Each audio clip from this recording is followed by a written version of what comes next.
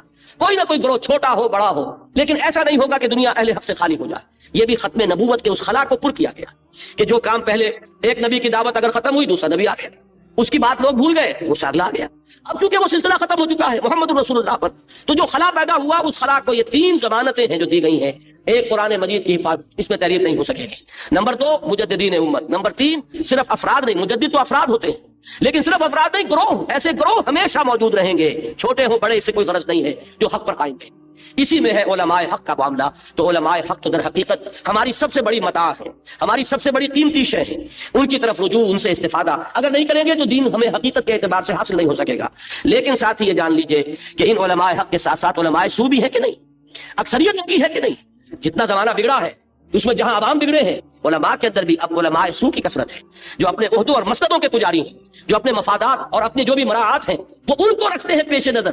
یہ نہیں کہ بات حق کیا ہے اور صحیح کیا ہے اور غلط کیا ہے، بلکہ یہ کہ کس چیز کی زد ہمارے چیز پر پڑ رہی ہے، کسی چیز کا کوئی نقصان ہمارے مقام اور مرتبے اور ہماری مسندوں کے اوپر تو نہیں کوئی آ جا رہی. یہ چیز جن کے نزدیک بھی فائق ہو جائے گی وہی در حقیقت علماء سو ہے. اور یہ جان لیجئے کہ حضور صلی اللہ علیہ وسلم کی ایک حدیث ہے، ایک زمانہ آئے گا کہ حال یہ ہو جائے گا، غور سے سنیے، مسلمانوں کی مسجدیں آباد تو بہت ہوں گی، مساجدہم عامرۃ وہی خراب من الہدی، لیکن ہدایت سے بالکل خالی.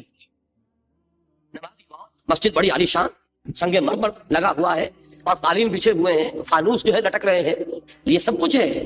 اور نمازیوں کی بھی تعداد ہے. وہ تو اقبال نے جو کہا تھا کہ مسجدیں وہ نوحہ خواہ ہے کہ نمازی نہ رہے، مرثیہ خواہ ہے کہ نمازی نہ رہے، لیکن یہ کہ حضور کی حدیث میں بالکل دوسری بات ہے. مساجدہم عامرۃ، ان کی مساجد بڑی آباد ہوں گی، وہی خراب من الہدی، لیکن ہدایت سے خالی ہوں گی. وعلماؤہم، اور مسلمانوں کے علماء، شر من تحت ادیم السماء، آسمان کی چھت کے نیچے جو مخلوق ہے ان میں بدترین لوگ علماء ہوں گے. من عندہم تخرج الفتنہ وفیہم تعود، ان کے اندر سے فتنہ برآمد ہوگا، انہی کے اندر گھس جائے گا. جو فتنہ اٹھے گا ان کے اٹھائے اٹھے گا اور انہی کے اندر وہ پھیلے گا.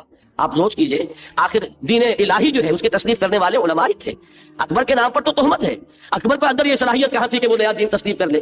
وہ تصنیف کر کے دینے والے ابو الفضل اور فیضی جیسے صاحب علم اور صاحب فضل شخصیت ہے. ابو الفضل اور فیضی، وہ شخص کہ جس نے بے نقط تفسیر لکھ دی قرآن کی، پورے قرآن کی تفسیر جس میں کوئی لفظ حرف ایسا نہیں آیا کہ جس میں نقطہ بھی ہو. اس کی صلاحیت کا آپ اندازہ کیجئے. لیکن یہ ہے کہ جب یہی علم، جب اس میں بغیم بینہم آ جاتا ہے تو یہی علم جو ہے انسان کا مارے آستین بنتا ہے، یہی علم اس کے لیے وبال جان بن جاتا ہے. علم را بر دل زنی یارے بود، علم را بر تن زنی مارے بود. اس علم کو اگر تم اپنے دل کے اوپر لگاؤ گے تو یہ تمہارا ساتھی ہے، مددگار ہے، یار ہے. اور یہی تن کے اوپر لگاؤ گے، تن پروری کا ذریعہ بناؤ گے تو یہی علم جو ہے یہ سانپ بن کر تمہیں ڈسے. یہ ہے وہ معاملہ کہ یہ بات پوچھی جاتی ہے یہ کیوں نہیں مانتے، ان کی تائید کیوں حاصل نہیں ہو رہی؟ ان کا کام ہم کرنے کے لیے اٹھے ہیں. یہ علماء دین کا کام تھا کہ جو انہیں کرنا چاہیے تھا. اگر آج ہمیں اللہ نے توفیق دی ہے تو انہیں تو خوش آمدید کہنا چاہیے تھا. اس کا جواب ہے جو آپ کو اس آیت میں ملے گا، فما تفرقوا الا من بعد ما جاءهم العلم بغيا بينهم ولولا كلمة سبقت من ربك الى اجل مسمى لقضي بينهم وان الذين اورثوا الكتاب من بعدهم لفي شك منه مريب. مجھ سے ابھی واقعہ ہوا یہ ابو ظبی میں، ایک بڑے نوجوان عالم دین، قاری، حافظ، اور وہ میرے تمام لیکچرز کے اندر شریک رہے 9 دن پورے. وہ آئے میرے پاس جہاں میں مقیم تھا، بہت ہی دبے الفاظ میں خاص حلقے کے علماء کا ذکر کر کے انہوں نے کہا کہ وہ آپ کا ساتھ کیوں نہیں دے رہے. میں نے کہا کہ وہ آپس میں ایک دوسرے کا ساتھ دے رہے ہیں کیا؟ وہ سب اسی حلقے سے متعلق ہیں. میں نے گن کر میں نام اس وقت لینا نہیں چاہتا. وہ کتنی شاخوں میں بٹے ہوئے ہیں، کتنے تفرقہ ان کے اپنے اندر ہے. وہ اگر ایک دوسرے کو تسلیم نہیں کر سکتے، وہ کہ جو ایک ہی بزرگوں کے نام لیوا، ایک ہی مسلک کے ماننے والے. میں تو نہ ان بزرگوں سے فیضیاب ہوا، نہ میں ان درسگاہوں سے میں نے علم حاصل کیا. ظاہر بات ہے کہ مجھے کیسے مان لے جب ایک دوسرے کو نہیں مان رہے. ایک دوسرے کے ساتھ جو تفرقے ان کے ہیں وہ ہے جواب جو یہاں آیا. سمجھ رہے ہیں آپ بات کو؟ قرآن مجید کو یہ نہ سمجھیے کہ یہ صرف پچھلے زمانے کی باتیں ہیں، ان کو اپلائی کیجئے دور حاضر پر. یہ ہمیشہ ہمیش کے لیے ہمارے لیے ہدایت اور رہنمائی ہے. شرع لكم من الدين ما وصى به نوحا والذي اوحينا اليك وما وصينا به ابراهيم وموسى وعيسى ان اقيموا الدين ولا تتفرقوا فيه. کبر علی المشرکین ما تدعوهم الیہ اللہ یجتبی الیہ من یشاء ویہدی الیہ من ینیب وما تفرقوا الا من بعد ما جاءهم العلم بغیا بینہم ولولا کلمۃ سبقت من ربک الی اجل مسمى لقضی بینہم وان الذین اورثوا الکتاب من بعدہم لفی شک منہ مریب. اب ان حالات میں اگر کوئی اللہ کا بندہ کھڑا ہو تو اسے کیا کرنا چاہیے؟ ظاہر بات ہے اس کے لیے اسوہ ہے محمد کا صلی اللہ علیہ وسلم. اب یہاں تیسری آیت جو ذرا طویل آیت ہے، اس میں آپ دیکھیں گے کہ حضور سے خطاب براہ راست ہو رہا ہے. فرمایا فلذلک فادعوا، وہ جو میرا ارادہ تھا کہ ہم وہ اگلی 8 آیتیں بھی پڑھیں گے، آدھا ورق پھاڑ کر دیتے جائیے گا، یہ پھر کبھی کام آئے گا. آج یہ 1 ورق کی آیات ہی صرف ہو سکیں گی، یہ تیسری آیت میں بیان کر رہا ہوں، اسی پر آج کا بیان ختم ہو جائے گا. فرمایا فلذلک فادعوا. اب یہ واحد کا صیغہ ہے، خطاب کس سے ہے؟ محمد الرسول اللہ صلی اللہ علیہ وسلم سے. اے نبی آپ اسی کی دعوت دیتے چلے جائیے. فلذلک فادعوا، کوئی لفظ مشکل نہیں. ادعو کیا ہے؟ امر کا صیغہ، پکارو. ادعو الی سبیل ربک بالحکمت والموعظۃ الحسنۃ وجادلہم باللتی احسن. بلاؤ اپنے رب کے راستے کی طرف حکمت کے ساتھ، موعظہ حسنہ کے ساتھ، اور کہیں جھگڑنا پڑ جائے تو بڑی خوبصورتی کے ساتھ جھگڑا بھی کرنا پڑے گا، مناظرے کی ضرورت بھی پیش آ جاتی ہے، لیکن اس میں بھی اپنا جو وقار ہے، اپنا اخلاقی وقار، اس کو مجروح نہ ہونے دو، اس کو برقرار رکھو. وہی لفظ آیا ادعو فلذلک فادعوا. تو اے نبی اسی کی دعوت دیتے رہیے. اب آپ لے ذالک، یہ ذالک اشارہ ہے، اس میں اشارہ، اشارے کے بارے میں طے کرنا ہوتا ہے مشار الیہ کون ہے، کس چیز کی طرف یہ اشارہ کر رہا ہے.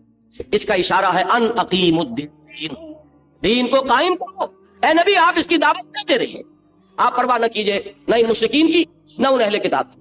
آپ کوئی پرواہ نہ کیجئے کہ کوئی آپ کی بات مانتا ہے کہ نہیں مانتا. بالکل پرواہ نہ کیجئے کہ آپ کی آواز دیواروں سے ٹکرا کر واپس آتی ہے یا یہ کہ دلوں میں اترتی ہے. آپ کا فرض یہ ہے کہ دعوت دیتے چلے جائیں. آپ کا کام ہے اس دعوت پر استقامت. آپ ڈٹے رہیے. فلذلک فادعوا واستقم کما امرت، اور استقامت اختیار کیجئے، جمے رہیے، ڈٹے رہیے جیسے کہ آپ کو حکم ہوا ہے. اس میں 2 باتیں سامنے آئی. ایک تو کسی بھی مسلمان کے لیے جو واقعتاً اسلام پر عمل کرنا چاہتا ہو، جیسے کہ اس پر عمل کرنے کا حق ہے. دعوت کا عمل لازمی ہے. دعوت دے، خود اللہ کا بندہ بنا، اللہ کی بندگی کی دعوت دے. اور اس دعوت کا ایک حد ہے، وہ ہے اقامت دین. محض تبلیغ نہیں، صرف پھیلاتے رہنا نہیں، صرف ایک بات کو عام کرتے رہنا نہیں. تبلیغ میں فرق ہے، اس کو اچھی طرح سمجھ لیجیے گا. یہ باہر سے مثال دینے سے زیادہ بات واضح ہوتی ہے، اندر سے مثالیں دوں گا تو شکایت پیدا ہو جائے. ایک تبلیغ ہے کرسچینٹی کی، ایک تبلیغ ہے کمیونزم کی. کیا فرق ہے اس میں؟ کرسچینٹی کی تبلیغ محض تبلیغ ہے، مذہبی تبلیغ، صرف ایک عقیدے کو پھیلانا ہے. نظام کوئی ہے ہی نہیں، ان کے پاس قانون ہی نہیں ہے. نظام کیا ہوگا؟ نظام تو بنتا ہے نا قانون کے جمع کرنے سے. قانون دیوانی، قانون فوجداری، قانون وراثت، قانون شہادت، قانون آئلی، ان سب کو جمع کریں گے تو نظام بنا دین کا. کیا چیز حرام ہے، کیا حلال ہے، یہ سود ہے اور یہ جوا ہے، یہ حرام ہے. یہ سارے قوانین مل کر نظام بناتے ہیں. اسی کو ہم کہتے ہیں کہ یہ اس کا سیاسی نظام ہے، یہ معاشی نظام ہے، یہ معاشرتی نظام ہے، یہ آئلی نظام ہے. جہاں شریعت ہی نہیں ہوگی وہاں نظام کہاں سے ہوگا؟ اور موجودہ عیسائیت وہ ہے جس میں شریعت ہی نہیں ہے. حضرت عیسیٰ علیہ السلام تو یہ کہہ کر گئے تھے کہ don't think I have come to destroy law. یہ جملہ جو ہے حضرت مسیح کے سرمن آف دی ماؤنٹ میں، gospel according to lord Matthew, آپ کو مل جائے. سینٹ میتھیو کی جو گوسپل ہے اس میں سرمن آف دی ماؤنٹ میں جملہ موجود ہے، آج بھی پڑھ لیجئے. لیکن عجیب تماشا ہے، یہ تاریخ میں جو ہوتا ہے، بائبل موجود، متی کی انجیل موجود، یہ جملہ موجود، اور سینٹ پال نے شریعت منسوخ کر دی. اب موجودہ عیسائیت جو حقیقت میں پالزم ہے، یہ عیسائیت نہیں ہے، یہ پالزم ہے. تثلیث کا عقیدہ ایجاد کیا پال نے، حضرت مسیح سے کوئی ثابت نہیں کر سکتا اس کو. تو تثلیث کا عقیدہ، کفارے کا عقیدہ، شریعت کے منسوخ ہونے کا عقیدہ، اور عیسائیت کی تبلیغ بنی اسرائیل سے باہر، یہ 4 چیزیں وہ ہیں کہ جو در حقیقت ڈیسیجن لیے ہیں سینٹ پال نے. ان کی کوئی نسبت حضرت مسیح سے نہیں. حضرت مسیح تو وہی شریعت موسوی لاگو کر کے گئے تھے، اس نے شریعت کر دی منسوخ، تو اب کیا رہ گئے؟ آپ سوچئے اسلام میں شریعت ختم ہو جائے، نہ کوئی شے حلال نہ کوئی شے حرام، کتنا آسان ہو جائے گا. شراب پیو اور جو چاہو کرو، کوئی چیز حرام ہے ہی نہیں، کوئی چیز واجب نہیں، کوئی چیز فرض نہیں، نہ نماز فرض ہے، نہ روزہ فرض ہے، نہ زکوٰۃ فرض ہے، نہ حج فرض ہے. بس یہ کہ love thy neighbour as thyself, اپنے پڑوسی سے محبت کرو، خدا سے محبت کرو، اور حضرت مسیح سے اپنا ایک تعلق رکھو تاکہ وہ کفارہ جو بن گئے ہیں آپ کے لیے قیامت میں کام آ جائیں، کہ آپ کے سارے گناہ اگر کوئی ہے وہ ختم ہو جائیں گے کیونکہ مسیح کے نام لیوا. اس سے زیادہ آسان مذہب دنیا میں کوئی ہو سکتا؟ بلکہ در حقیقت مذہب کی نیگیشن ہے یہ. تو ایک ہے عیسائیت کی تبلیغ، محنتیں بہت کی ہیں، کہاں کہاں یہ مشنریز پہنچے ہیں آپ کو معلوم ہے. یہ افریقہ کے تپتے ہوئے صحراؤں میں جو اقبال نے کہا کہ دی اذانیں کبھی یورپ کے کلیساؤں میں اور کبھی افریقہ کے تپتے ہوئے صحراؤں میں، وہ انہوں نے بھی کیا کہ نہیں کیا. ہمارے ہاں جیکب آباد کی گرمی کا تصور کیجئے، اور وہاں مشن ہاسپٹل ہے کہ نہیں ہے. ہمارے ہاں اوپر جا کر یہ اٹک کے علاقے میں اور حسن عبدال کے علاقے میں کس قدر شدید گرمی پڑتی ہے، اور وہاں انہوں نے ہسپتال بنائے تھے کہ نہیں. تو انہوں نے عیسائیت کو پھیلایا، محنت بہت کی. لیکن عیسائیت کی تبلیغ صرف ایک عقیدے کی تبلیغ ہے، اس میں کوئی انقلاب پیش نظر نہیں ہے. اس لیے کہ نظام ہی کوئی نہیں جسے قائم کر پاؤں. میں کہا کرتا ہوں کہ گنجی کیا نہائے کیا نچوڑے، ہے ہی شے کچھ نہیں. بال ہی نہیں ہے تو کس چیز کو نچوڑے گی، کسے خشک کرے گی؟ اسی طریقے سے جس مذہب میں شریعت ہی نہیں قائم، کس شے کو کرے گی؟ اس کی تبلیغ کا مطلب ہے صرف ایک عقیدے کی تبلیغ. جبکہ اشتراکی تبلیغ کا کیا مطلب ہے؟